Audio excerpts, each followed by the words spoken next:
Bien-aimés dans le Seigneur, peuple de Dieu, nous tirons notre déclaration de foi ce matin du livre de Jean, chapitre 1, verset 4. En elle était la vie, et la vie était la lumière des hommes. En elle était la vie, et la vie était la lumière des hommes. En elle était la vie, et la vie était la lumière de tous les hommes. Seigneur, nous annonçons, nous proclamons, nous déclarons la vie et la lumière au milieu de nous ce matin. Ta vie et la lumière abondent au milieu de nous. Ta vie et ta lumière abondent dans nos familles. Ta vie et ta lumière abondent dans nos projets. Ta vie et ta lumière jaillissent en profondeur de nos vies, de nos âmes, de nos esprits. Ta vie et ta lumière coulent à flot maintenant en nous. Ta vie et ta lumière coulent à flot dans la vie de tous ceux et celles qui ont besoin de ta présence. Ta vie et ta lumière jaillissent puissamment en ce jour de grâce pour nous, dans le nom puissant de Jésus de Nazareth. Que ta vie et ta lumière jaillissent en nous. Que ta vie et ta lumière jaillissent en nous. Que ta vie et ta lumière jaillissent dans nos âmes, que ta vie et ta lumière jaillissent, Seigneur, dans nos projets, dans nos entreprises, que ta vie et ta lumière jaillissent, Seigneur, dans nos pensées, dans nos âmes, dans nos esprits, Seigneur. Fais jaillir ta vie et ta lumière dans le nom puissant de Jésus de Nazareth. Ta vie et ta lumière, ta vie et ta gloire, Seigneur, dans le nom puissant de Jésus. Nous annonçons, nous proclamons, Seigneur, ta vie et ta lumière dans l'atmosphère qui rôde autour de nous. Ta vie et ta lumière dans l'environnement dans lequel nous nous trouvons. Ta vie et ta lumière, Seigneur, embarrasse, Seigneur, le prince de l'air, Seigneur, dans le nom puissant de Jésus. Que ta vie et ta lumière embarrasse le prince de l'air. Que ta vie et ta lumière embarrasse le prince de la terre. Que ta vie et ta lumière embarrasse les ténèbres, Seigneur, qui nous bloquent. Que ta vie et ta lumière embarrasse les hôtels sataniques, démoniaques, ancestraux, Seigneur, qui nous bloquent dans le nom puissant de Jésus. Que ta vie et ta lumière, Seigneur, mon Dieu, nous débarrasse de tout ce qui fait encore obstacle, de tout ce qui fait encore limite, de tout ce qui fait encore statu quo dans notre vie. Que ta vie et ta lumière, Seigneur, nous les débarrasse ce matin dans le nom puissant de Jésus de Nazareth. Amen. Nous disons oui, Seigneur, à ta parole. Mon âme dit oui, mon esprit dit oui, mon corps, mon être entier dit oui. Mon corps se réjouit en toi, Seigneur, car je suis racheté à grand prix, comme le déclare Paul dans le livre des Corinthiens. Dans 1 Corinthiens 6, verset 20, Paul déclare que nous devons nous réjouir. Nos corps doivent se réjouir dans la puissance du Saint-Esprit, car nous avons été rachetés à grand prix au prix du sang de l'agneau, au prix du sang de la victoire, au prix du sang, le sang de la victoire, le sang qui crie en notre faveur dans tout ce que nous traversons. Dans le nom puissant de Jésus de Nazareth. Bien-aimés dans le Seigneur, peuple de Dieu, j'ai deux messages pour nous ce matin. Le premier message, le voici. Le premier message, c'est que tous les hommes, quoi qu'ils soient, où qu'ils soient, quoi qu'ils fassent, sont appelés par un message. Nous avons, dans l'Église, nous avons un langage que nous utilisons, dont nous faisons usage régulièrement en disant qu'il y a certains qui sont appelés et je ne sais pas ce qu'il en est pour les autres. Mais ce matin, je viens échanger avec nous. Je viens échanger, je viens dialoguer, je viens parler avec nous, je viens partager en tout cas mes expériences avec nous pour nous dire simplement que quoi que nous fassions ou que nous soyons, Dieu nous a tous appelés et chacun de nous est appelé par un message. Chacun de nous est appelé. Imaginons que je suis le père d'une famille et que je dois appeler un de mes enfants. C'est avec la parole qu'on appelle. C'est avec la parole qu'on appelle quelqu'un. Et donc, quand Dieu nous envoie dans le monde, eh bien, Dieu nous appelle. C'est un appel adressé à tout un chacun de nous. C'est vrai qu'en deuxième position, il y a certains qui sont choisis pour faire un certain nombre de métiers. Il y a des gens qui, par exemple, qui sont choisis pour faire de la médecine. Il y a des gens qui sont choisis pour être des prêtres. Il y a des gens qui sont choisis pour être des prophètes. Il y a des gens qui sont choisis pour être des pasteurs. Mais au prime abord, nous tous, nous sommes appelés par une parole. Le Seigneur nous a appelés par un message. Lorsque nous voyons dans le livre de l'Exode, Exode chapitre 3, verset 10, nous allons voir comment Dieu a appelé Moïse. Comment Dieu l'a appelé. Dieu l'a appelé, Dieu lui a dit, Moïse, va vers Pharaon, demande-lui de délivrer mon peuple. Dans le livre de Exode 3, verset 10 et Exode 8, verset 1, nous allons voir que Dieu envoie, que Dieu donne le même message à 2 reprises à Moïse et lui dit, va demander à Pharaon de laisser aller mon peuple. Donc c'est de cette manière-là que Dieu nous appelle. Nous allons voir que même dans la vie de Moïse, Moïse qui signifie sauver des eaux, nous allons voir que c'est également un message qui lui est personnellement adressé. Il est le sauver des eaux. Et plus tard, nous allons voir comment ce sauver des eaux va encore sauver tout un peuple, va passer la mer Rouge à sec avec tout un peuple que Dieu lui a confié. Bien-aimés dans le Seigneur, peuple de Dieu, Dieu nous appelle avec un message comme il a adressé dans la parole de Dieu, le message à Moïse. Va vers Pharaon, demande-lui de laisser aller mon peuple. C'est de la même manière que Dieu nous appelle tous, Dieu nous appelle avec un message. Est-ce que nous savons que Dieu nous appelle une parole? Moi, je peux vous rassurer que je connais la parole par laquelle Dieu m'a appelé. Je vais vous donner un témoignage simple, un témoignage de mon grand-père, mon arrière-grand-père, c'est-à-dire le grand-père de mon papa. Le grand-père de mon papa, un jour, il s'est levé et c'est ma maman qui m'a raconté l'histoire. Il m'a dit un jour, il s'est levé et il a crié haut et fort. Il a dit ceci, qu'aucun oiseau, qu'aucun esprit ne pourra jamais l'atteindre sur cette terre.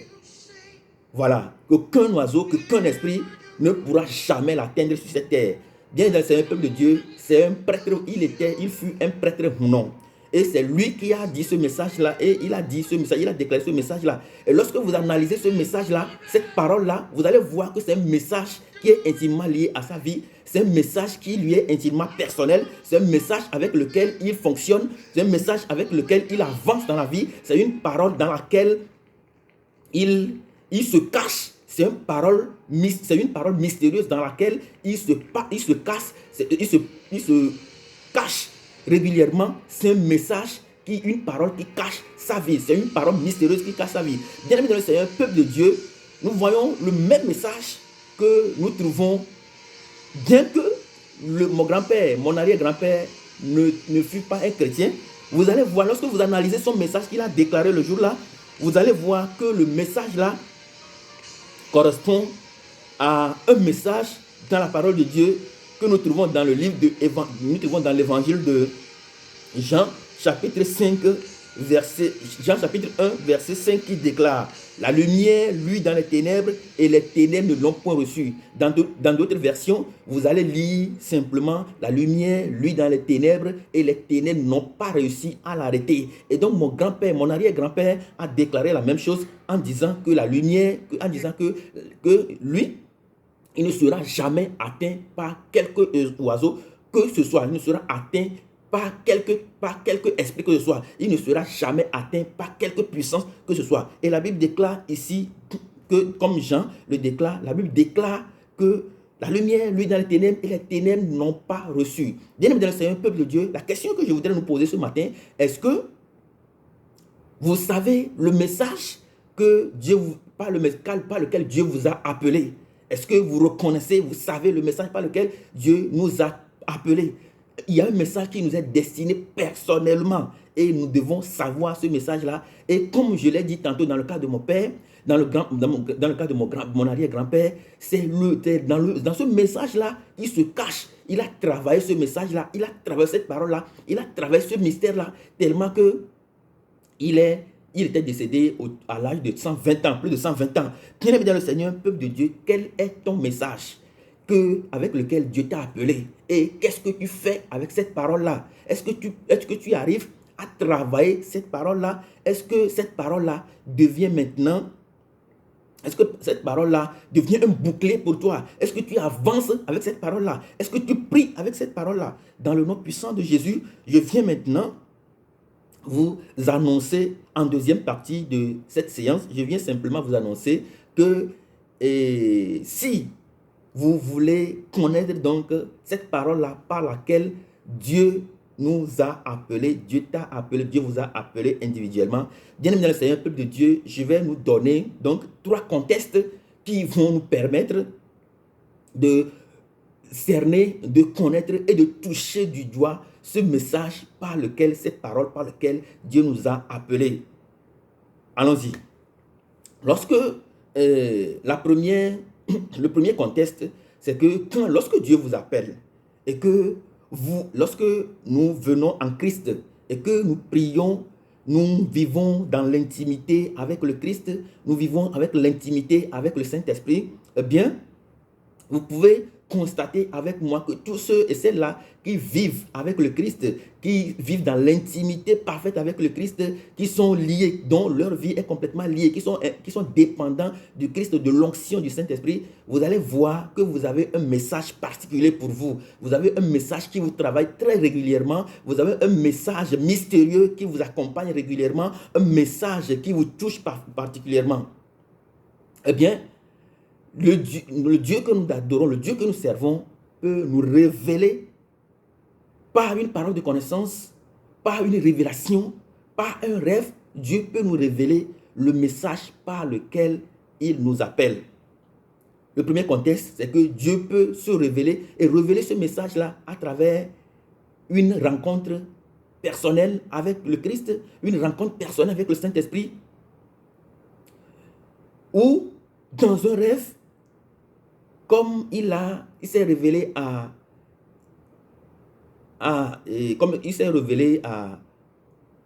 au roi Salomon, voilà, dans un rêve. Donc Dieu peut se révéler à nous, soit dans un rêve, soit dans un songe, soit dans une révélation. Il peut se révéler à nous en nous donnant le message par lequel il nous appelle. Ça, c'est le premier contexte. Le deuxième contexte, Dieu peut nous appeler avec une parole que nous lisons dans la parole de Dieu. Ça veut dire que nous avons la parole de Dieu devant nous, nous lisons la parole de Dieu et à chaque fois, il y a un message qui nous touche particulièrement. Et ce message, lorsque nous faisons l'évaluation, lorsque nous faisons une analyse et une introspection de notre vie, nous allons voir que il y a un message qui nous revient régulièrement. Lorsque nous lisons la parole de Dieu, un message nous revient régulièrement, un message nous traumatise, un message vient bouleverser notre vie, un message vient nous rapprocher plus de l'Éternel. C'est le même message. Et bien aimé dans le peuple de Dieu, sache que c'est avec le message là que l'Éternel, Dieu notre Père, t'a appelé. Et c'est un message que tu dois travailler. C'est un message avec lequel, une parole avec laquelle tu dois véritablement prier. C'est un message, c'est une parole, un message avec lequel tu dois te tenir véritablement à la brèche pour prier, pour ouvrir maintenant les voies devant toi dans le nom puissant de Jésus-Christ de Nazareth. Il y a une parole que Dieu nous a destinée et nous devons connaître cette parole-là afin de pouvoir prier régulièrement. Avec cette parole-là, et ouvrir les voies où il n'y a pas de voie, ouvrir les portes qui sont fermées, détruire les verrous de fer et avancer en Christ dans le nom puissant de Jésus-Christ de Nazareth. Le troisième contexte, bien aimé dans le Seigneur, peuple de Dieu, dans nos familles, la plupart du temps, parmi tous les problèmes qui minent la famille, parmi tout ce que nous vivons dans la famille, parmi les problèmes qui se posent dans la famille, il y a particulièrement un problème qui nous touche. Il y a un aspect de ces problèmes-là qui nous touche et qui nous interroge. Et il y a cet aspect-là de la chose qui nous interroge, ou bien dans la société, il y a un problème qui se pose très régulièrement et c'est un problème qui nous touche profondément. C'est une problématique qui nous touche profondément et nous disons, si j'avais les moyens, je peux véritablement m'engager sur ce chemin-là et changer les choses. Bien aimé dans le peuple de Dieu, c'est avec le même message que Dieu nous appelle. Voilà. Donc, Dieu nous appelle avec un message et ce message-là, pour finalement connaître, cerner ce message-là, eh bien, nous devons revenir à la parole de Dieu. C'est la parole de Dieu qui nous confirme véritablement la parole que Dieu envoie dans nos vies. Donc c'est la parole de Dieu qui est cette lumière-là, qui est ce miroir-là qui nous permet de certifier et de confirmer que c'est avec la parole-là que Dieu nous donne. Lorsque nous prenons, par exemple, dans le livre de Néhémie et Esdras, ce sont des gens qui sont sur des terres de déportation, en exil. Ce sont des gens qui se sont retrouvés face à un fait accompli, et ils se sont dit qu'ils vont retourner en Israël et commencer par rétablir les choses, et reconstruire les murs, rétablir le temple de Dieu. Donc, ce sont des gens qui se sont donc véritablement interrogés. Ils se sont dit, mais il y a un problème dans la société, nous allons revenir. Donc c'est avec le message là que Dieu les a appelés. Donc, un message de reconstruction, un message de rétablissement, un message de renaissance de la société. Bien-aimés dans le Seigneur, peuple de Dieu, et c'est dans la parole de Dieu que nous revenons finalement certifier que c'est avec le même message que Dieu nous appelle. La parole de Dieu nous confirme que c'est le message là que Dieu nous adresse particulièrement, et en ce moment précis, nous venons à la parole qui nous choisissons, nous trouvons ce même message dans la parole de Dieu avec lequel nous prions très régulièrement. Et lorsque nous nous mettons régulièrement à prier avec cette parole, nous allons voir que rien ne peut tenir devant nous. Comme Moïse, Dieu l'a appelé, lui a dit, va voir Pharaon, dis-lui de laisser aller mon peuple. Comme c'est le message que Dieu a donné à Moïse, aucun esprit ne pouvait tenir devant Moïse, aucune difficulté ne pouvait tenir devant Moïse. Nous voyons tout le parcours de Moïse, nous voyons comment il a travaillé. Bien-aimés dans le Seigneur, peuple de Dieu, c'est de la même manière que Dieu envoie une parole dans nos vies. C'est de la même manière que Dieu nous appelle par une parole, et nous devons savoir, nous devons connaître cette parole. Je sais ce dont je parle. Je sais les grandes personnalités dans la foi, ceux qui se cultivent spirituellement, ceux qui lisent la parole de Dieu, ceux qui la méditent très régulièrement, eh bien, ils savent qu'il y a une parole qui nous est destinée particulièrement, et nous devons prier avec cette parole-là et nous cacher dans cette parole-là. Bien-aimés dans le Seigneur, peuple de Dieu, c'est avec la parole-là que nous devons régler tous les problèmes de nos familles. Voilà, tous les problèmes de l'Église, c'est avec la même parole que nous devons régler ces problèmes-là. La parole avec laquelle Dieu nous appelle. À chaque fois que nous proclamons, à chaque fois que nous annonçons, à chaque fois que nous déclarons cette parole avec foi dans nos vies, il y a des choses qui changent, il y a des choses qui se règlent d'elles-mêmes, il y a des portes qui s'ouvrent, il y a Dieu qui s'accomplit, il y a la parole de Dieu qui s'accomplit, il y a des prodiges qui voient le jour, il y a la main de Dieu qui se fait voir dans le nom puissant de Jésus de Nazareth. Bien-aimés dans le Seigneur, peuple de Dieu, essayons de reconnaître cette parole avec laquelle Dieu nous appelle. Et notre vie de foi nous sera facilement abordable. Nous saurons que la parole est la vie, et la vie est la lumière de tous les hommes. Il s'agit donc de démontrer sa foi. Il s'agit de la démonstration d'une démonstration de sa foi. Nous devons faire la démonstration de la foi. Nous devons aller au-delà de la prédication, au-delà de la prédication, de la puissance de Dieu, et pour démontrer la puissance de la foi. Comment, par la parole par laquelle Dieu nous appelle, nous pouvons ouvrir les portes. Dieu a appelé Joseph dans l'Ancien Testament avec une parole de rêve, de l'interprétation des songes et des rêves. C'est avec la même parole que Joseph a ouvert toutes les portes de sa vie. C'est avec la même parole que les portes de la prison de Joseph sont ouvertes. C'est avec la même parole que les portes de la vie de Daniel sont ouvertes. C'est par cette même parole que ses ancêtres dans la foi ont réussi à créer des moyens qui leur ont permis finalement de dompter la nature, qui leur ont permis de dominer le monde autour d'eux. Et donc, lorsque nous connaissons cette parole-là et que nous la prions régulièrement, eh bien, nous allons commencer par dominer la nature autour de nous, commencer par dominer le monde en nous, commencer par dominer le monde autour de nous et commencer par faire rougir l'ennemi qui est devant nous dans le nom puissant de Jésus de Nazareth. David va déclarer plus tard dans les psaumes que Dieu, notre Père, a dressé une table devant lui, devant ses ennemis. Au milieu de ses ennemis, Dieu va dresser une table et il va lui oindre d'huile et sa coupe va être débordante. Bien aimé dans le Seigneur, peuple de Dieu, lorsque nous connaissons la parole par laquelle Dieu nous a appelés et que nous prions avec cette parole-là régulièrement, eh bien, nous allons voir que cette parole-là, nous allons voir que cette parole-là, dont la source se retrouve dans la parole de Dieu, va être un mystère qui nous entoure, qui nous protège, qui nous permet d'ouvrir des portes, qui nous permet d'accomplir des prodiges, des signes, des miracles par la puissance du Saint-Esprit. Et la parole, elle seule n'avance pas seule. La parole n'avance pas seule.